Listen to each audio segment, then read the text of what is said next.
Começando mais uma análise interessante e relevante aqui no canal, e hoje eu quero trazer para vocês as ambições americanas em todo o mundo, o seu histórico e o que faz os Estados Unidos hoje serem um país com grande capacidade para atacarem grupos terroristas, por exemplo, os mais prejudiciais e que demandam instabilidade regional e também global, e que se situa na região do Mar Vermelho, que estamos falando do grupo Houthis. Então, o que faz os Estados Unidos praticamente possuírem carta branca para isso? Mas antes, peço, é claro, encarecidamente que se inscrevam aqui no canal, ativem as notificações, deem um joinha para que para que esse vídeo ganhe ainda mais relevância aqui na comunidade geopolítica.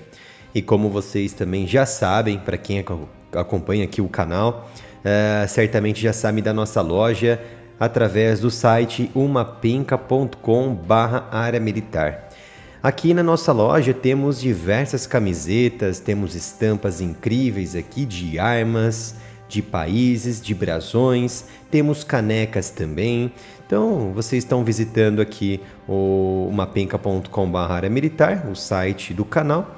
Vocês podem selecionar aqui, por exemplo, o tipo de produto que vocês querem comprar ou querem avaliar para ver se gostam ou não da estampa, por exemplo. Selecionam camisetas, aqui vocês vão ter diversas camisetas, são mais de 70 itens aqui, com uma qualidade incrível para vocês. Temos vários tipos aqui de produtos bem interessantes que vocês só vão encontrar aqui no site do canal, umapenca.com/área militar.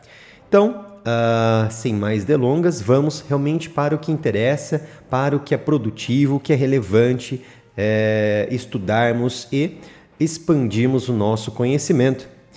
Para aqueles que já acompanham o canal, certamente, não só no YouTube, mas nas nossas redes sociais, certamente já sabem que na noite de quinta-feira os Estados Unidos, o Reino Unido e também a coalizão chamada de Coalizão Internacional Marítima ou Guardião da Prosperidade, que é liderado pelos Estados Unidos, que era formada também pela França, Canadá, Holanda, entre outras nações, atacaram diversos alvos locais na região dos Houthis, que controlam ali a parte mais a oeste do Iêmen, uma nação bem tempestuosa, que entrou em guerra civil recentemente e ainda é 100% instável, com uma crise econômica também absurda e que resultou ali também em diversas questões humanitárias decadentes ali na região do Iêmen.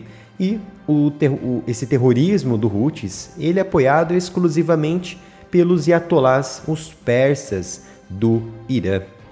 Então, esses ataques dos Estados Unidos, da coalizão internacional, foram, sem dúvida alguma, esses ataques, uma resposta militar, uma das respostas militares mais significativas dos Estados Unidos contra essa campanha sem precedente, terrorista, desumana dos Houthis, que atacaram diversas plataformas navais, comerciais e também territórios ali pertencentes à Arábia, pertencentes ao Egito, pertencentes a Israel, com mísseis balísticos, mísseis de cruzeiro, drones, principalmente nos ativos que estavam passando no Mar Vermelho.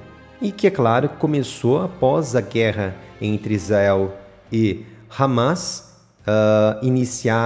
desencadeada pelas ações, é claro, do Hamas, e os Houthis compraram esta briga e declararam guerra contra Israel em novembro do ano passado.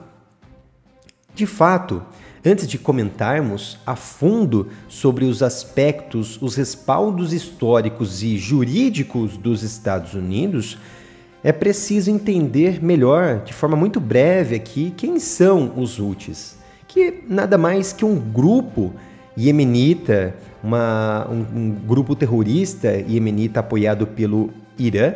É claro que se faz ali como um grupo xiita islâmico em que os Houthis eles levam o nome do seu fundador, que na época era Hussein al-Houthi, e que representa ali o ramo xiita islâmico de maior ali radicalismo possível e principalmente ações jihadistas.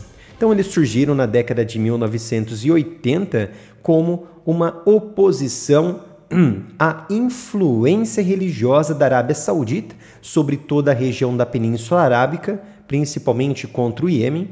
Então esse grupo atualmente tem cerca de 20 mil combatentes e exerce grande influência na costa do Mar Vermelho por suas ações piratas, ações de pirataria, ações selvagens contra diversas embarcações, não somente o que eles defendem, que atacamos embarcações de bandeira israelense ou que tem alguma relação com Israel. Pelo contrário, inclusive recentemente eles atacaram até mesmo embarcações relacionadas com forças militares, principalmente do Reino Unido, que recentemente disparou ali contra uma embarcação e também interceptou outros ativos aéreos disparados pelos Houthis. Então essa relação com o Irã, ela demanda ali após 2015, onde a guerra civil na região do Iêmen já estava instaurada, em que os Houthis conseguiram dominar a capital até então de Sanaa do Iêmen, conseguiu derrubar muitas forças militares regulares do país e que parte também desses militares, desses soldados, foram para o lado do mal, foram para o lado dos terroristas, e isso enfraqueceu em parte a força do governo iemenita na época para combater esse avanço dos insurgentes. Então a Arábia Saudita ela passou a apoiar o governo local, o governo iemenita, contra esses terroristas, mas não foi suficiente. Até hoje temos ali um reduto a oeste do país, um reduto particularmente de terroristas dos Houthis. Então esta evolução da dinâmica na região local, né? A região ali em que os Houthis estavam tentando dominar várias partes e avançando contra a Arábia Saudita, o Irã viu ali uma oportunidade em usar também essa instabilidade regional como em favor deles na sua luta contra principalmente Israel e também os Estados Unidos. Então, grande parte hoje do arsenal dos Houthis provém exclusivamente da absorção por ferramentas de conhecimento e também de instrumentação e negociação mais forçada com as forças regulares do Iêmen. Essa pilhagem também ela vem do arsenal do próprio exército iemenita, que eles roubaram, vem do forjamento de alianças principalmente com o Irã e que exerce praticamente quase que exclusivamente contrabandos por via marítimas que entregam na costa da Península Arábica, que entregam na costa ali também do Mar Vermelho para as mãos dos terroristas Houthis. Então o Irã ele tem uma grande parcela política e militar nessa conflagração que conhecemos hoje, com esse poder realmente enorme nas mãos do Houthis, como uma força paramilitar terrorista que exerce grande influência no Mar Vermelho. Então essas ações americanas resultaram em muitos congressistas americanos e também simpatizantes do terrorismo em desacordo com essas ações americanas e aliadas, ou seja, ações visivelmente tardias, com uma decisão de uma liderança fraca de Joe Biden, que demorou muito para reagir.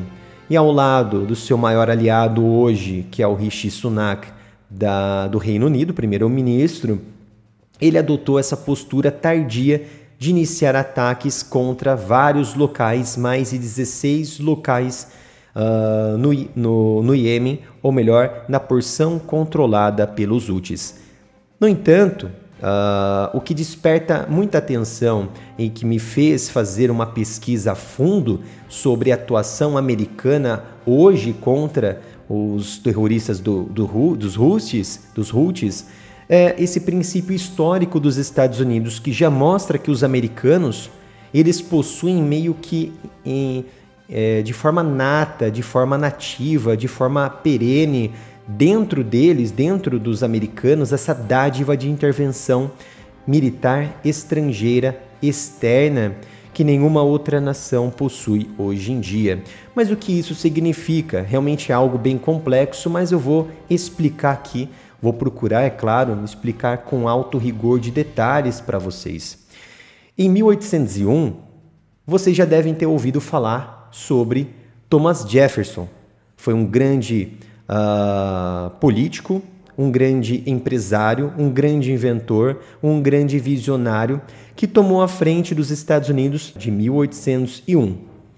Então, quando ele assumiu a presidência americana como terceiro presidente dos Estados Unidos, ele se tornou, junto com os outros ex-presidentes e idealistas dos Estados Unidos, como um dos pais fundadores do país. Então, com tal ações, suas ações visionárias, políticas, que já era conhecido no Congresso americano por sua luta e pelo seu trabalho, seu serviço à comunidade americana naquela época, muito antes, de 1801, antes dele assumir a presidência, como presidente dos Estados Unidos na época, hoje são consideradas ações constitucionalistas, porque exerce praticamente a base, o alicerce das decisões de hoje dos políticos e da nação americana. Então, naquela época, Jefferson ele herdou, sem dúvida alguma, um momento de grandes dificuldades no comércio marítimo, não somente dos Estados Unidos, mas de todo o mundo, comércio global, principalmente contra, na época, os estados conhecidos como berberes, ou estados ali que eram compostos ali pela língua dos berberes, das línguas afro-asiáticas, eram povos exclusivamente na região norte da África.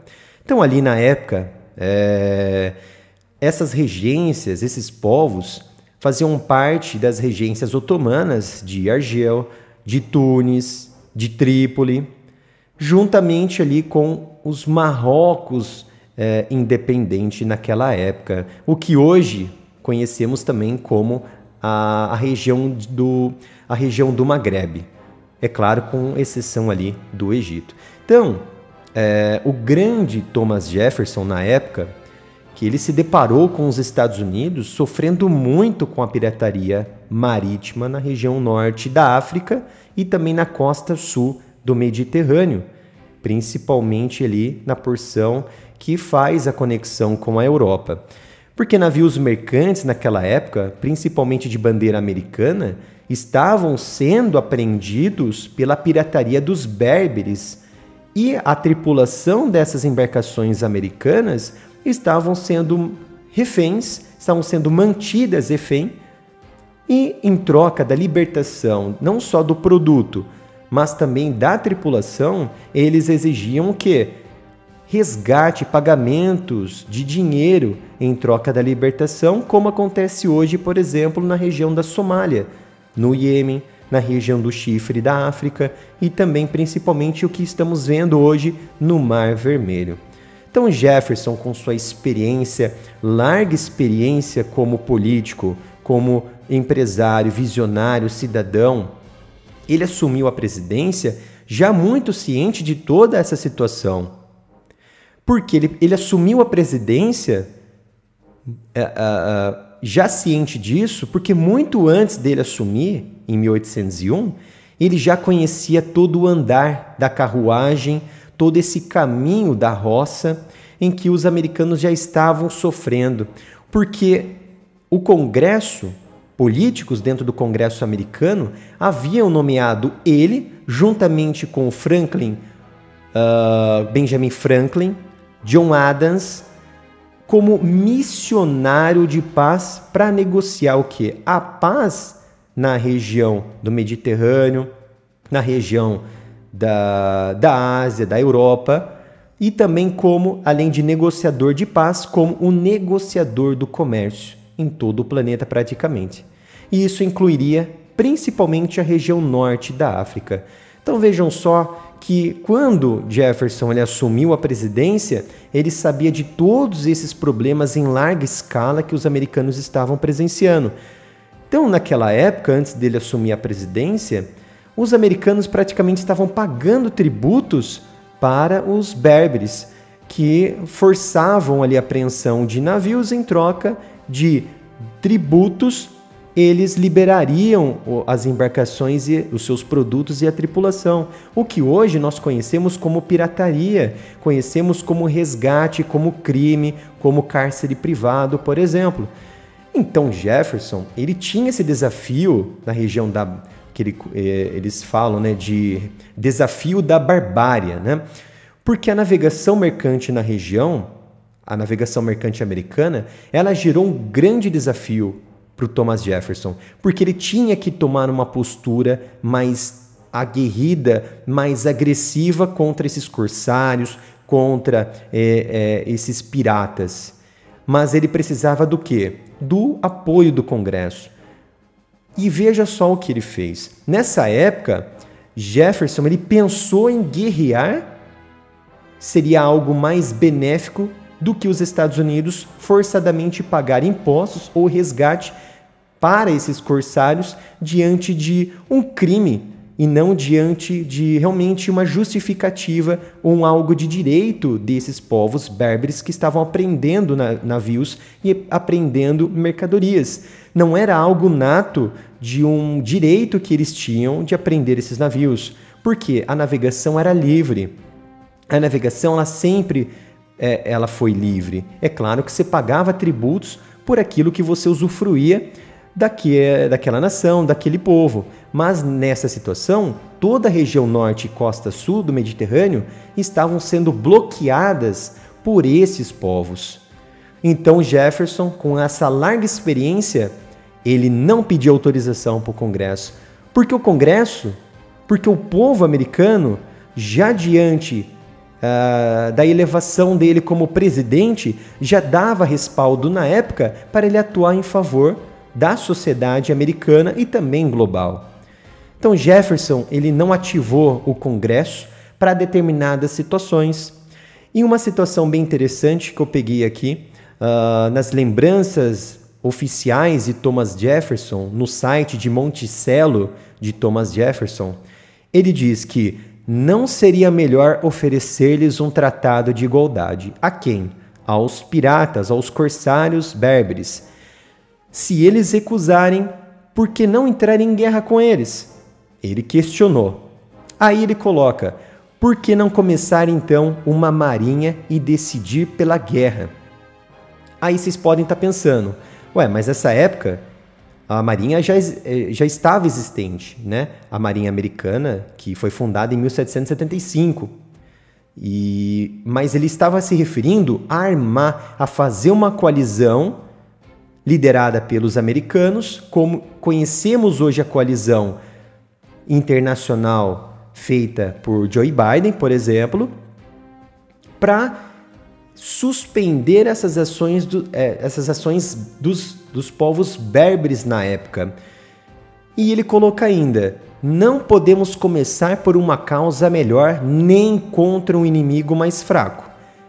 Ou seja, Jefferson ele precisava tomar uma decisão porque ele já sabia que os povos ali da região já estavam tomando controle, os americanos estavam perdendo muito dinheiro ali na região, perdendo produto e já estava causando uma animosidade, principalmente nos comerciantes dos Estados Unidos. E diante de um inimigo fraco ou um inimigo forte, os americanos precisavam ter uma decisão justa. Então Jefferson, ele estava na época convencido de que era esta a solução mais honrosa, mais eficaz e menos dispendiosa do que pagar tributos. Ou seja, iniciar uma guerra contra os berberes. Então, seguindo esse pensamento, justo, é claro, de negar o que é imposto ou pagamento injustificado para um povo que estava pirateando, que estava atacando navios inocentes e navios que estavam passando justamente por uma navegação livre e democrática, juntamente com a Suécia, a então potência na época, os Estados Unidos e também a Suécia, também uma potência na época, eles decidiram que as ações de pirataria no norte da África, na costa sul do Mediterrâneo, já não eram mais compatíveis com a realidade daquela vivência, naquele momento, para toda a sociedade do planeta. Então, Thomas Jefferson declarou ali diversos ataques, ordenou ataques e declarou a Guerra de Trípoli, que começou em 1801. Juntamente com a Suécia. Então, após diversas lutas entre as partes, em 1805, a Guerra de Trípoli chegou ao fim com um tratado de paz justo para ambos os lados, e os Estados Unidos, no final, precisou pagar ali tributos, pagar alguns resgates para liberar diversas embarcações e diversas mercadorias ali na região, mas pôs fim ali um estado de pirataria, um estado de insegurança em toda a região no norte da África e na costa sul do Mediterrâneo, graças às habilidades políticas e visionárias de Thomas Jefferson. Então, o cenário atual, porque eu quis trazer aqui para vocês, que praticamente os Estados Unidos constitucionalmente, de forma histórica, e não no papel, mas de forma histórica, eles possuem sim carta branca para atuar. É claro que com essas afrontas de pirataria dos Houthis que estamos observando hoje sobre as embarcações marítimas e militares, dá ainda mais respaldo porque está prejudicando todo o planeta, toda a segurança da região onde o comércio marítimo ele se faz ali presente no Mar Vermelho. Inclusive, a própria Tesla, a fábrica da Tesla na Alemanha, parou a produção e a logística por conta dessa insegurança na região e por conta dos ataques que ocorreram contra esses Houthis, esses ataques ordenados pela coalizão. Então, a fábrica na região da Alemanha, da Tesla, parou totalmente, porque não poderia fazer o escoamento seguro dos seus produtos. Então, essas embarcações que estão sendo atacadas hoje, lá no Mar Vermelho, elas se tornaram ali reféns dos terroristas Houthis, desses piratas, como semelhantemente ao que aconteceu em 1801, na época de Thomas Jefferson. Então, os Houthis instalaram ali em toda a região no Oriente Médio uma instabilidade, e os Estados Unidos, como na época de Thomas Jefferson, representavam e representou ali na época o centro do poder econômico, político e militar, juntamente com os britânicos e os suecos naquela época. E hoje, novamente, os britânicos também liderando a coalizão internacional através da coalizão Guardião da Prosperidade. E a sábia decisão de atacar os corsários, os berberes, na época de 1801, e suspender também de vez, completamente, a ameaça na região, no norte da África, na costa sul do Mediterrâneo, afastou de vez a instabilidade e a insegurança no norte da África e nas outras regiões. E hoje, a coalizão internacional que sabemos liderada pelos Estados Unidos, repete mais uma vez o mesmo cenário dos pais fundadores dos Estados Unidos, lá em 1800, no século XIX. Só que existem, claro, diferenças, principalmente na liderança, que hoje é uma liderança mais fraca dos Estados Unidos, com Joe Biden. Mas isso trouxe, de certa maneira, não parou totalmente os ataques dos Houthis, porque recomeçaram novamente, mas trouxe brevemente mais estabilidade comercial ao planeta, como ocorreu em 1801 com Thomas Jefferson. Então era esta análise que eu queria trazer para vocês, uma análise complexa, mas de importância sem igual, de uma importância que nos remete ao histórico passado dos Estados Unidos, que o permitiu remodelar a política e seu histórico militar frente a essas ameaças de todo o mundo. Eu espero que tenham gostado. Não se esqueçam de se inscrever aqui no canal, ativar as notificações e compartilhar esse vídeo, dar um joinha nesse vídeo para que o vídeo ganhe ainda mais relevância na comunidade geopolítica. Obrigado pela sua presença e te espero no próximo vídeo aqui no canal.